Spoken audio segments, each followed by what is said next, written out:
우리 대한민국이 어디로 나아가야 하느냐, 대구의 정신이 무엇인가를 가장 훌륭하게 보여주고 계신 여성 의병장님, 정말 이러한 여성 대표님이 대구에 있다고 하는 것을 우리 국민 모두가 다 자랑스러워해야만 합니다. 대구의 김미자 대표님을 모시도록 하겠습니다. 큰 박수를 보내주십시오.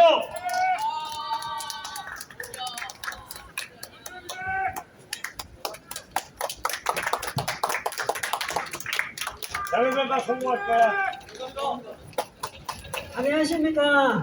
저는 자유대한민국 국민 김미자입니다. 추석 명절 가족 친지들과 즐겁게 잘 보내셨는지요? 오늘 저는 며칠 전 박근혜 대통령님께서 중앙일보와 인터뷰하신 내용을 듣고 제 나름 생각한 것을 조금 말씀드리겠습니다. 박근혜 대통령님께서 국가나 국민들로부터 당하신 부당한 처사에 대해서는 일제 언급을 하지 않으시고 주변을 잘 살피지 못해서 맡겨주신 직분을 끝까지 해내지 못하고 많은 실망과 걱정을 드려서 오히려 국민들께 송구하다고 말씀하셨습니다. 그리고 국가가 필요한 일이라면 언제든지 국가를 위해 일하시겠다고 의지도 표명하셨습니다. 이 얼마나 리더로서의 책임감 있는 바른 자세입니까? 저는 박근혜 대통령님의 말씀을 들으면서 다시 한번 대통령님의 고귀하신 인품에 감명을 받았고, 또 대통령님의 심중에는 오로지 나라와 국민을 사랑하는 마음으로 가득 차 있음을 느낄 수 있었습니다. 대통령님께서는 주변을 살피지 못해 생긴 불찰에 대해서는 책임감을 느끼시고 사과를 하셨지만 정책면에 있어서는 어떤 정책이 잘못됐다는 것인지 모르겠다고 분명하게 말씀하셨습니다.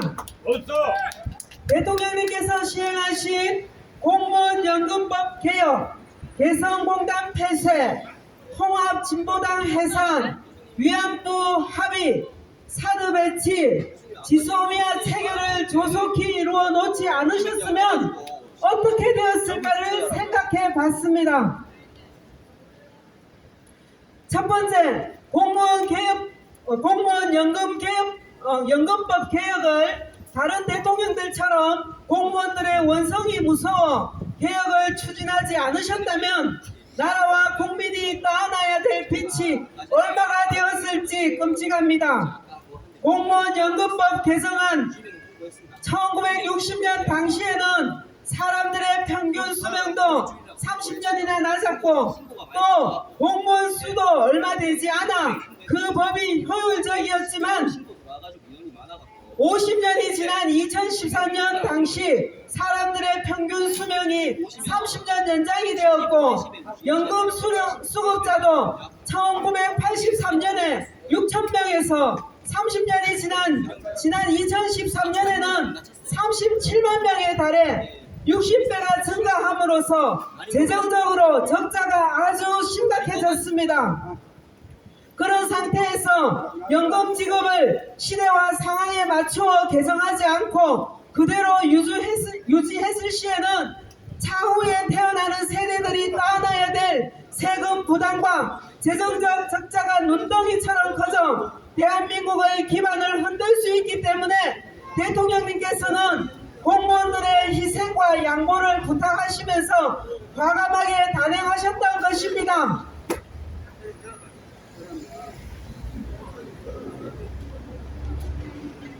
그로 인해 대통령님은 공무원들로부터 엄청나게 저항에 부딪히셨지만 옳은 일은 자신이 손해를 보더라도 해야 한다고 생각하는 철학을 가지신 박근혜 대통령님이시기 때문에 그 일을 그대로 시행하셨던 것입니다. 두 번째, 위안부 합의는 일본 총리가 직접 공식 사과를 표명했고 일본 이번 정부 예산 10억엔을 위안부 재단 출금 연금으로 받아 국가가 가로채는 것 없이 위안부 47명 중 77%인 60명이 자필 혹은 대리 신청하여 34명에게 지급 완료하셨습니다. 세 번째, 개성공단 폐쇄는 북한 노동자들에게 지급되어야 될 임금이 개성공단 입주 기업이 먼저 사회보험료 15%를 제외하고 북한 내 개성공단을 담당하는 북한 당국에 먼저 주고 그 당국이 민경련에 주면 민경련은 세금과 비슷한 성격인 사회문화시책비 명목으로 30%를 뺀 나머지 금액이 개성공단 노동자들에게 그것도 일종의 교환권 형태인 물표라는 것으로 돌아갔습니다. 개성공단을 통해 북한에 유입된 돈이 무려 6천억 원씩이나 되지만 북한과의 관계는 개선이 되지 않고 저들의 억지와 횡포는 늘어만 갔고 핵무기와 미사일을 동원한 무력 도발은 더 심화될 뿐만 아니라 임금이 북한 노동자들에게 제대로 전달이 되지도 않고 핵 개발에 사용됨에 대한 염려와 개성공단 내 자국민 보호 차원에서 불가피한 조치이기에 단행하셨던 것입니다. 통합진보당 회사는 통합통진당은 진보 노선으로 사회주의 정당의 맥을 이어온 대한민국의 좌파 빨갱이 정당이었으므로 회사는 불가피한 것이었습니다. 사드 배치 이유는 중국 러시아와는 관련이 없으며 북한의 핵과 미사일로부터 우리 국민을 보호하기 위한 조치 수단이었는데 좌파들이 온갖 거짓 선동으로 저지를 했지만 나라를 보호하려는 대통령님의 강력한 의지로 배치되었던 것입니다. 지소미아 체계를 통해 북한의 핵과 미사일 동향 등 내부 군사 정보를 미국을 거치지 않고 직접 공유받을 수 있어 북한의 전쟁 도발을 사전에 예방하여 안보를 튼튼히 지킬 수 있는 중요한 체결이었던 것인 만큼 빨갱이 문재인은 지소미아를 파괴하지 못해 안달을 피웠던 것이죠. 이렇게 훌륭한 정책들을 시행하여 국내외를 안전하게 지키신 분이 박근혜 대통령님이십니다. 그런데 왜 탄핵이 되셔야 된단 말입니까? 내란과 외환으로부터 철동같이 국가와 국민을 보호한 대통령님이신데 진작 내란죄와 외환죄를 지은 문재인은 5년 동안 안전하게 대한민국을 불법으로 점령하여 나라를 망쳤는데도 버젓이 연금을 따박따박 받아먹고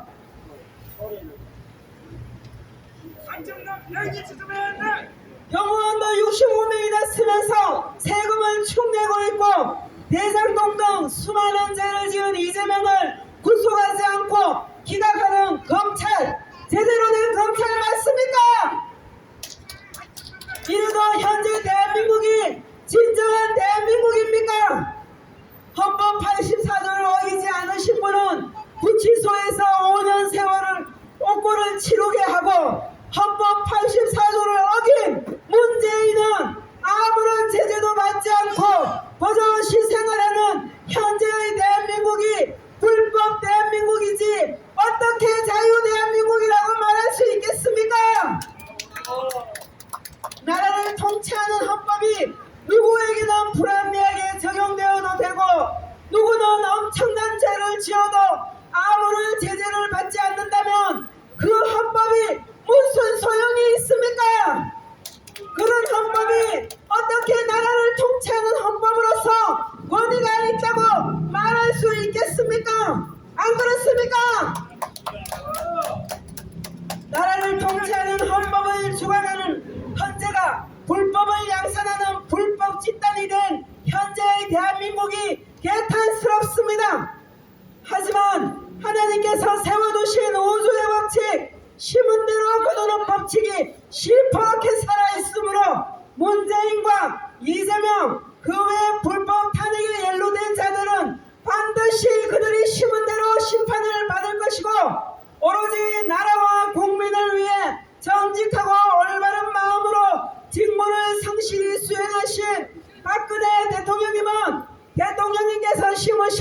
정직과 성실과 숭고한 사랑의 열매를 풍성히 거두고 계심을 저는 믿습니다.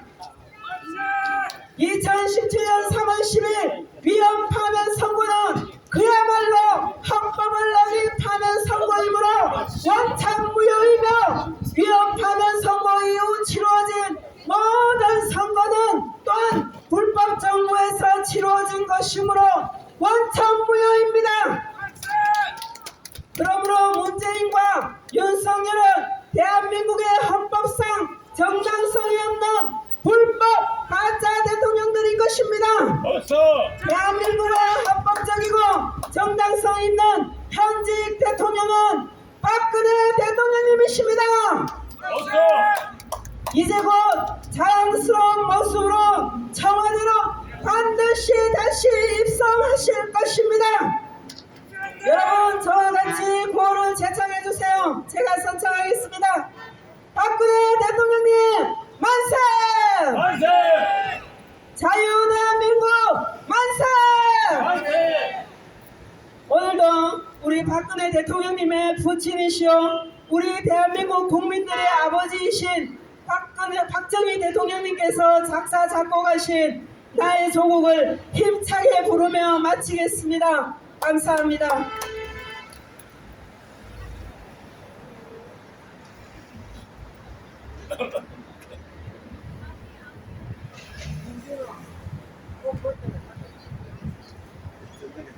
예, 예, 예. 아유, 감사합니다. 아유, 감사합니다.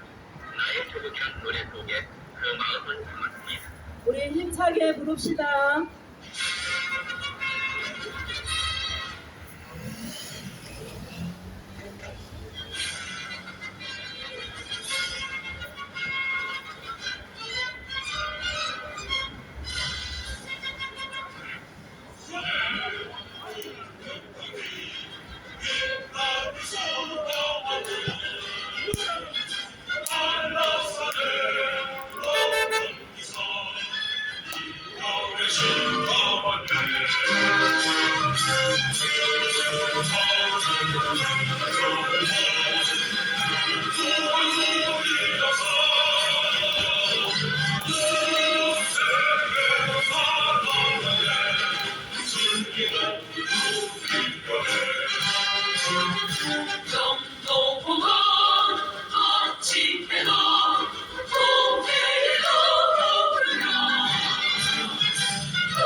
감사합니다. 우리 대한민국은 지켜졌습니다.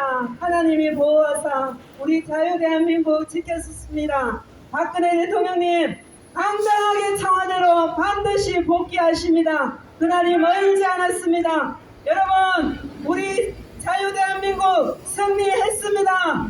힘을 내십시오. 감사합니다.